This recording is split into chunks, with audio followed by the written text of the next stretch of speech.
اللہ کے رسول نے فرمایا کہ اپنی ماں کے سامنے اف تک بھی نہ کہو، جب بھی بات کرو تو ایک غلام بن کر بات کرو۔ امام علی علیہ السلام نے فرمایا، جو انسان اپنی ماں کو راضی کرتا ہے وہ ایسا سمجھ لے کہ اس نے اللہ کو راضی کر دیا۔ بی بی سیدہ فاطمۃ الزہرا سلام اللہ علیہا نے فرمایا، ماں کے قدموں کے نیچے اللہ نے جنت اس لیے رکھی ہے تاکہ انسان سمجھ جائے کہ جنت کی پہلی سیڑھی ماں کی خدمت ہے۔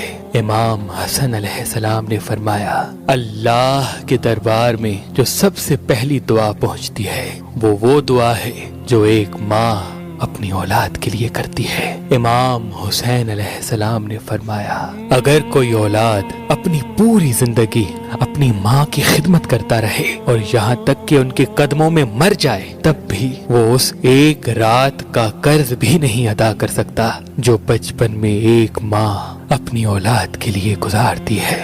امام علی زین العابدین علیہ السلام نے فرمایا، اپنی زبان کی تیزی اس ماں پر مت چلاؤ جس نے تمہیں بات کرنا سکھایا۔ امام محمد باقر علیہ السلام نے فرمایا، اگر تم مستحب نماز پڑھ رہے ہو اور تمہاری ماں تمہیں بلائے تو تم نماز چھوڑ کے اپنی ماں کے پاس چلے جاؤ، وگرنہ اللہ تمہاری عبادت قبول نہیں کرے گا۔ امام جعفر صادق علیہ السلام نے فرمایا، اللہ کا سب سے بڑا فرض اولاد پر یہ ہے کہ اولاد اپنی ماں سے نیکی کرے۔ امام موسیٰ کاظم علیہ السلام نے فرمایا، تم کوشش کر کے کھانا اپنی ماں کے ساتھ کھایا کرو، اور جب تک تمہاری ماں کھانا کھانا شروع نہ کرے تم اس سے پہلے نوالے نہ اٹھایا کرو۔ امام علی رضا علیہ السلام نے فرمایا، جو انسان ماں کو ناراض کرتا ہے تو دنیا میں اس کے رزق کی راہیں تنگ ہو جاتی ہیں اور آخرت میں بھی وہ تباہ ہو جاتا ہے۔ امام محمد تقی علیہ السلام نے فرمایا، ماں کی دعا اولاد کے لیے ایسے ہے جیسے کوئی نبی